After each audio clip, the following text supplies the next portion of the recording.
পয়লা বৈশাখ এই দিনটার সঙ্গে বাঙালির একরাশ আবেগ জড়িয়ে আছে। পয়লা বৈশাখ মানেই হলো নতুন পাট ভাঙা সুতির জামা অথবা নতুন পাট ভাঙা সুতির শাড়ি। আবার পয়লা বৈশাখ মানেই হলো দোকানে দোকানে নিমন্ত্রণ, সবুজ হলুদ রঙিন শরবত, মিষ্টির বাক্স, রজনীগন্ধার মালায় সাজানো দোকান। বৈশাখকে বরণ করে নেওয়ার দিন, পুরনোকে ছুঁড়ে ফেলে নতুনকে বরণ করে নেওয়া, নতুন বছর শুরু, নতুন বঙ্গাব্দ। এই নতুন বছরের সঙ্গে আরও একটা বিষয় অঙ্গাঙ্গিভাবেই জড়িয়ে আছে, তা হলো হালখাতা। বন্ধুরা, আপনারা কি জানেন এই হালখাতা আসলে কি? কেন এই হালখাতা নববর্ষের সঙ্গে জড়িয়ে আছে? এই হালখাতার রং কেনই বা লাল হয়ে থাকে? এখনকার দিনে হালখাতার কীরকম অবস্থা? বন্ধুরা, এই সব তথ্যই থাকছে আমার আজকের এই ভিডিওটিতে, তাই অবশ্যই ভিডিওটি স্কিপ না করে শেষ পর্যন্ত দেখতে থাকুন। নমস্কার বন্ধুরা, অজানার পথের নতুন পর্বে আপনাদের সকলকে স্বাগত জানাই। আজ আমি আপনাদের শোনাবো বাঙালির পয়লা বৈশাখের সঙ্গে জড়িত হালখাতার বিশেষ সম্পর্কের ইতিহাস সম্পর্কে। তাহলে শুনতে থাকুন বন্ধুরা। হালখাতা। হালখাতা হলো বছরের প্রথম দিনে দোকানপাটের হিসাব আনুষ্ঠানিকভাবে হালনাগাদ করার প্রক্রিয়া। বছরের প্রথম দিনে ব্যবসায়ীরা তাদের দেনা পাওনার হিসাব সমন্বয় করে এদিন হিসাবের নতুন খাতা খোলেন। এজন্য খদ্দেরদের বিনীতভাবে পাওনা শোধ করার কথা স্মরণ করিয়ে দেওয়া হয়। শুভ হালখাতা কার্ডের মাধ্যমে ওই বিশেষ দিনে দোকানে আসার নিমন্ত্রণ জানানো হয়। এই উপলক্ষে নববর্ষের দিন ব্যবসায়ীরা তাদের খদ্দেরদের মিষ্টিমুখ করান। খদ্দেররাও তাদের সামর্থ্য অনুযায়ী পুরনো দেনা শোধ করে দেন। আগেকার দিনে ব্যবসায়ীরা একটি মাত্র মোটা খাতায় তাদের যাবতীয় হিসাব লিখে রাখতেন। এই খাতাটি বৈশাখের প্রথম দিনে নতুন করে হালনাগাদ করা হতো। হিসাবের খাতা হালনাগাদ করা থেকেই হালখাতার উদ্ভব হয়েছে। বাংলাদেশ ও ভারতের পশ্চিমবঙ্গের বিভিন্ন জেলায় ছোট বড় মাঝারি যে কোনো দোকানেই এটি পালন করা হয়ে থাকে। মূলত হালখাতার আচারটি বাঙালি মুসলমানদের দ্বারা শুরু হয়েছিল। বাঙালিরা হালখাতা শুরু করার আগে হালখাতার প্রথম পাতায় বিসমিল্লাহির রহমানির রহিম ও এলাহি ভরসা লেখেন। হাল শব্দটি ফার্সি ভাষা থেকে এসেছে। ফার্সি শব্দ হালের অর্থ হচ্ছে নতুন। এক সময় বাংলার নবাব মুর্শিদ কুলি খাঁ একটি নতুন রীতি প্রচলন করেন, যেটি একসময় পুণ্যাহ হিসেবে পরিচিত ছিল। কালের পরিক্রমায় পুণ্যাহ উৎসব হারিয়ে গেলেও হালখাতা এখনো স্বমহিমায় টিকে রয়েছে। হালখাতা খোলার আগে পুরান ঢাকার মুসলমানরা হালখাতার দাওয়াতের আয়োজন করেন। এই হালখাতার দাওয়াতের পূর্বে শুভ হালখাতার দাওয়াতের পত্র বিতরণ করা হয় নিমন্ত্রণ জানাতে। এই দাওয়াতকে ঘিরে দোয়া মাহফিল ও মিলাদ মাহফিলের মতো বিভিন্ন বাঙালি ধর্মীয় আচার পালন করা হয়। নতুন বছরের শুরুতে ব্যবসার মঙ্গল কামনা করেন তারা। এইসব মাহফিল শেষে মিষ্টান্ন বিতরণ করা হয়ে থাকে। অনেক ব্যবসায়ীরা পহেলা বৈশাখের আগের দিনে ও পরের দিনের মাঝের যে কোনো একটি দিন বেছে নেয় হালখাতার দাওয়াত, দোয়া ও মিলাদ পড়ানোর জন্য। নববর্ষের দিন সকল ক্রেতা বা দর্শকদের মিষ্টি ও ঠান্ডা পানীয় দিয়ে আপ্যায়ন করে বাঙালি মুসলমান ব্যবসায়ীরা আনন্দিত হন। হালখাতার মাধ্যমে ক্রেতা বিক্রেতার মাঝে সৌহার্দ্যপূর্ণ সম্পর্কের সেতু বন্ধন তৈরি হয়। পরে হিন্দুরা এই প্রথাটি গ্রহণ করে।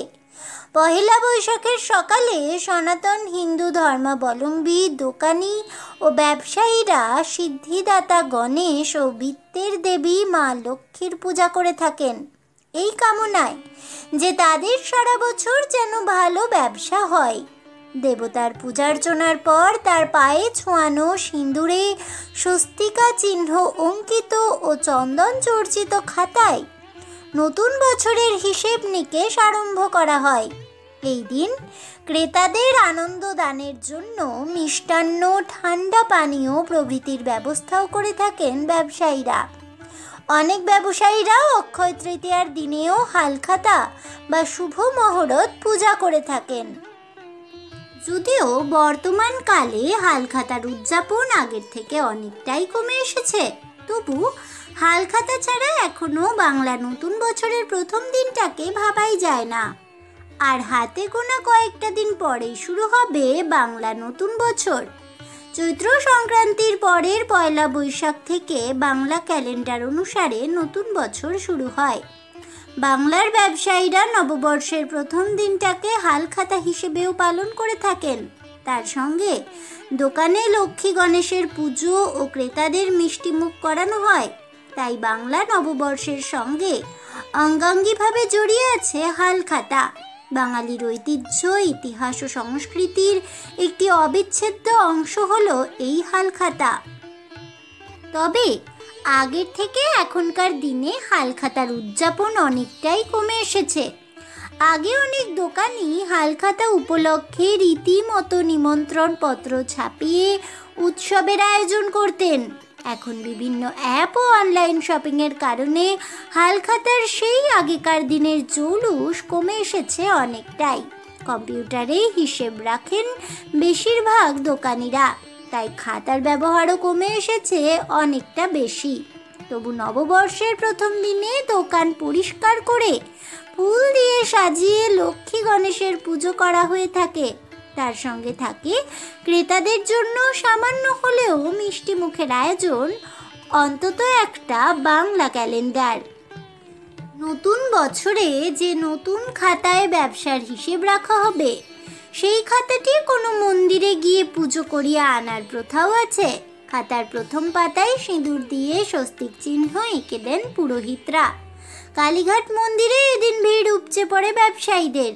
হিন্দু ধর্মে স্বস্তিক চিহ্ন বিশেষ মঙ্গল বার্তা বহন করে, তাই যে কোনো পুজো বা শুভ অনুষ্ঠানে সিঁদুর দিয়ে স্বস্তিক এঁকে দেওয়া হয়ে থাকে।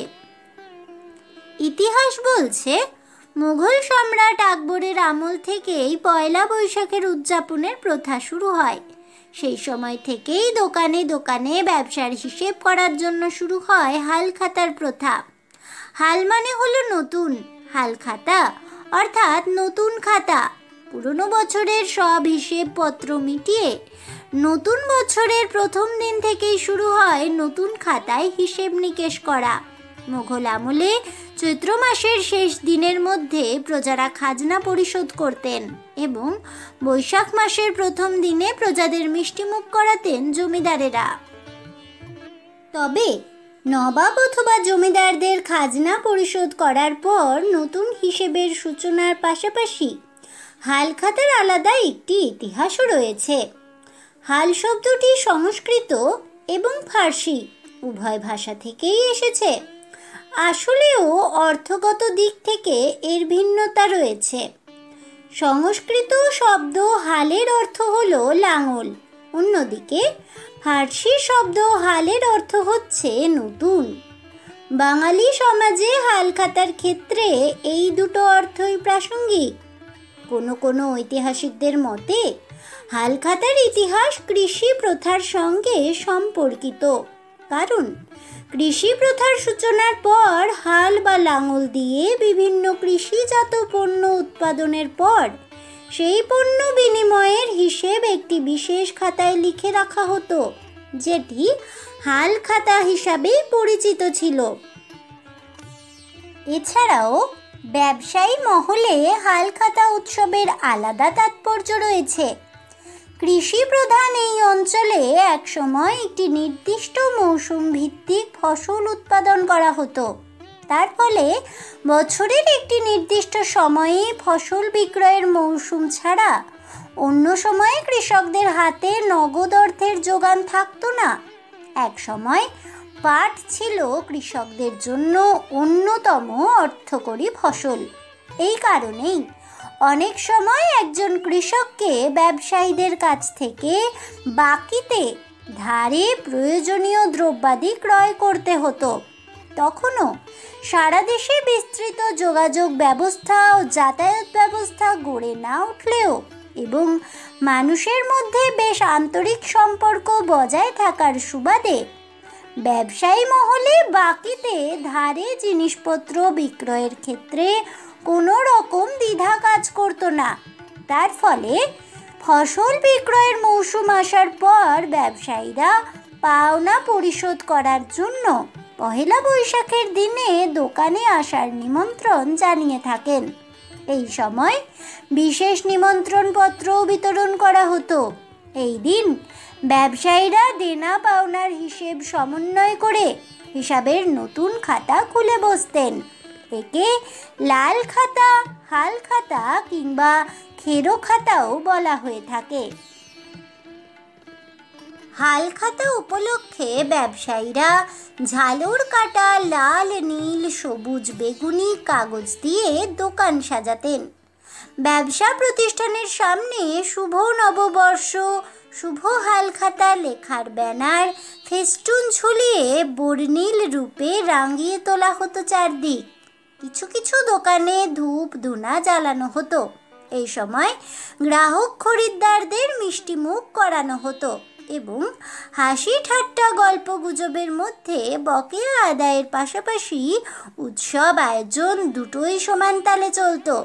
এছাড়াও আগত অতিথিদের জন্য পান, সুপারি এবং উপহারের বন্দোবস্ত থাকত।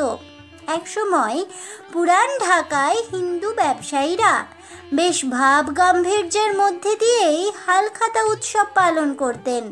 হিন্দু ব্যবসায়ীরা পুরনো খাতা বাদ দিয়ে পয়লা বৈশাখে হাল খাতা শুরুর আগে নতুন খাতাটি নিয়ে ঢাকেশ্বরী মন্দিরে গিয়ে পুজো দিতেন। তবে এখন এই পুরনো ধাঁচের খেরোর খাতা প্রায় তৈরি করা হয় না বললেই চলে। অনেক দিনই প্রায় হলো এই লাল কাপড়ে মোড়া মোটা সুতোর সেলাই জড়ানো লম্বা খাতার জায়গা করে নিয়েছে লম্বা লম্বা রুল টানা খাতাগুলি, যার পিচবোর্ডের মলাট কখনো কখনো লাল রঙের হয়। আবার এখন তো ছোট ছোট লেখাপড়ার চৌকো খাতায় লাল পিচবোর্ডের মলাটে বিক্রি হয় পয়লা বৈশাখের আগে। ঐতিহাসিক দিক থেকে দেখতে গেলে অবশ্য সরাসরি বঙ্গাব্দ শুরুর সঙ্গেই হাল খাতার যোগ তেমন পাওয়া যায় না। তবে নতুন বছরের হিসেব নিকেশ শুরু করতে গেলে লাল কাপড়ে মোড়া খেরোর খাতা বাঙালির ঐতিহ্য। কিন্তু হঠাৎ মনে প্রশ্ন আসে সকলেরই, এই হাল খাতা কেন লাল রঙেরই হয়? চলুন জেনে নেওয়া যাক। অনেকে এই প্রশ্নের উত্তরে বলবেন, লাল রং শুভ। লক্ষ্মী গণেশের পুজো করে লাল সিঁদুরের স্বস্তিক চিহ্ন আঁকা দিয়েই তো লেখা শুরু হয় হাল খাতার প্রথম পাতায়।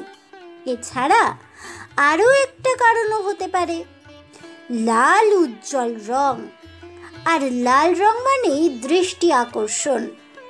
যে কোনো জায়গা থেকে অনায়াসেই চোখে পড়ে টকটকে লাল রং। কিন্তু জানেন কি, আসলে হালখাতার রং লাল হওয়ার একটা ঐতিহাসিক দিকও রয়েছে। ঐতিহাসিকদের অনেকেই দাবি করেন যে মুঘল সম্রাট আকবরের আমলে বাদশাহকে খাজনা দেওয়ার সময় লাল শালু কাপড়ে বেঁধে দেওয়া হতো। সেখান থেকেই হিসাবের খাতার রং লাল হয়েছে। আকবরের নির্দেশ অনুযায়ী নাকি নতুন বছরের প্রথম দিন ফসল কর আদায় কিংবা রাজস্ব আদায় করা হতো। মুঘল রাজ জ্যোতির্বিদ একটি নির্দিষ্ট দিন ঠিক করে দিয়েছিলেন। তারপর থেকেই ওই দিন হালখাতা উৎসব চালু হয়। তৎকালীন সমাজে তা পুণ্যাহ বলেই পরিচিত ছিল। আবার একদল ঐতিহাসিকদের মতে বাংলার হালখাতার প্রচলন শুরু হয় নবাব মুর্শিদ কুলি খাঁয়ের হাত ধরে। রাজস্ব আদায়ের জন্যই এই হালখাতার প্রচলন করেন তিনি। এটিকে লাল খাতা কিংবা খেরো খাতাও বলা হতো। নতুন বছরে খাতার প্রথম পাতায় লাল সিঁদুরের স্বস্তিক চিহ্ন এঁকেই সূচনা করা হতো নতুন খাতার কিংবা হাল খাতার। এছাড়া বহু আগে থেকে বাংলায় এই বৈশাখ মাসের প্রথম দিনেই জমিদারদের খাজনা দেওয়ার রেওয়াজ ছিল। সেই হিসাব লেখা হতো লাল কাপড়ে মোড়া নতুন হাল খাতায়। অতীতে মুদি দোকান থেকে শুরু করে বড় বড় আড়তদার সবার একটা বাকির খাতা থাকতো। বছরের প্রথম দিন সকলে পুরনো বছরের বাকি হিসাবপত্র চুকিয়ে হিসেব বন্ধ করত। তারপরে নতুন বছরে মিষ্টি মুখ করাতেন ব্যবসায়ীরা। তারপরে খোলা হতো নতুন হিসাবে। বলা হয় অতীতে মূলত এই খেরোর খাতা তৈরি করা হতো নাকি বাংলাদেশে। বাংলাদেশের শ্রমিকেরা এই খেরোর খাতা তৈরি করতে বিশেষ পারদর্শী ছিলেন। পরে তারা অবশ্য বৈশাখ মাসের মাস 6 আগেই কলকাতায় চলে আসতেন সুদূর বাংলাদেশ থেকে হাল খাতা তৈরির জন্য। বৈশাখ পেরিয়ে গেলে আবার ফিরে যেতেন বাংলাদেশে নিজের গ্রামে। নববর্ষ উদযাপনের অন্যতম অঙ্গ হলো হালখাতা। ব্যবসায়ীদের কাছে এই পার্বণ খুবই গুরুত্বপূর্ণ।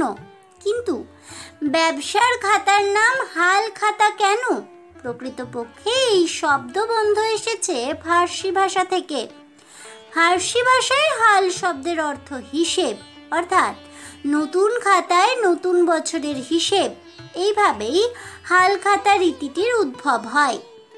লাল রঙের নতুন খেরোর খাতায় ব্যবসায়ীরা পুরনো ধার কর্জের হিসেব তুলতে চান না।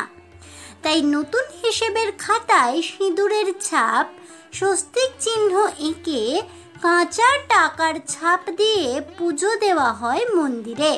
ব্যবসায়ীদের বিশ্বাস এতে তাদের ব্যবসা শুভ ও লাভজনক হবে। তবে দীর্ঘদিন পর্যন্ত পয়লা বৈশাখের সঙ্গে হালখাতার কোনো রকম সম্পর্কই ছিল না। বরং হালখাতা করা হতো বৈশাখ মাসের শুক্লা পক্ষের তৃতীয়া তিথিতে পালিত অক্ষয় তৃতীয়ার দিনে। কালক্রমে নতুন বছরের প্রথম দিনেও চলে আসে হালখাতার রীতি রেওয়াজটি। তবে এখনো অক্ষয় তৃতীয়ায় অনেকেই হালখাতা পালন করে থাকেন। বর্তমানে হালখাতা উৎসব আর তেমন সাড়ম্বরে উদযাপিত হয় না। সামাজিক বিবর্তনে কৃষিভিত্তিক গ্রামীণ সমাজ এখন নগরভিত্তিক সমাজে রূপান্তরিত হচ্ছে। যান্ত্রিকতার এই যুগে প্রযুক্তির কল্যাণে মোবাইল নেট ব্যাংকিংয়ের মাধ্যমেও কেউ কেউ পাওনা পরিশোধ করছেন। তবে রং ফিকে হয়ে এলেও দেশের বিভিন্ন স্থানে, বিশেষ করে পুরান ঢাকার ব্যবসায়ী মহলে এখনও এই উৎসবের প্রচলন রয়েছে সমারোহে। বাংলাদেশ ছাড়াও ভারতের পশ্চিমবঙ্গে এই অনুষ্ঠানটি বেশ ঘটা করে পালন করা হয়ে থাকে। পশ্চিমবঙ্গের হিন্দু ধর্মাবলম্বী ব্যবসায়ীরা গণেশ এবং দেবী লক্ষ্মীর পুজো করে হালখাতা উৎসবের মাধ্যমে নতুন বছরের হিসেব নিকেশ আরম্ভ করে থাকেন। চিরাচরিত পয়লা বৈশাখে হালখাতার এই উৎসব বাঙালি ব্যবসায়ী মহলে পুরনো ক্রেতাদের সাথে নতুনভাবে ব্যবসায়িক যোগসূত্র অটুট রেখে ক্রেতাদের কাছে পাওনা পরিশোধ করে উৎসবে সামিল হওয়ার সম্মিলিত একটি প্রয়াস। এবং ক্রেতা বিক্রেতার মাঝে পারস্পরিক সৌহার্দ্যপূর্ণ সম্পর্কের সেতুবন্ধন তৈরিতে এই উৎসব অত্যন্ত গুরুত্বপূর্ণ ভূমিকা পালন করে সর্বদাই। আজ এ পর্যন্তই। আমার সকল দর্শক বন্ধুদের নববর্ষের আগাম শুভেচ্ছা জানিয়ে আমার আজকের এই ভিডিওটি আমি এখানেই শেষ করছি। তাহলে বন্ধুরা, শুভ নববর্ষ উৎসবে হালখাতা কি এবং হালখাতা কেন পালন করা হয়, হালখাতার উদ্ভব কখন থেকে হয়েছিল, এখন হালখাতার কি অবস্থা এবং হালখাতার রং কেন লাল হয়ে থাকে, এই সমস্ত কথা জানতে পেরে আপনাদের কেমন লাগলো অবশ্যই আমাকে কমেন্টে জানাবেন। ভিডিওটি ভালো লেগে থাকলে লাইক শেয়ার করতে ভুলবেন না। আমার চ্যানেলের নতুন বন্ধু হয়ে থাকলে চ্যানেলটিকে সাবস্ক্রাইব করে দেবেন। পাশে থাকা বেল বাটনটি প্রেস করে রাখবেন নতুন ভিডিওর নোটিফিকেশন পাওয়ার জন্য। দেখা হচ্ছে পরের ভিডিওতে। তাই সকলে ভালো থাকুন, সুস্থ থাকুন আর অবশ্যই সঙ্গে থাকুন আর দেখতে থাকুন অজানার পথে।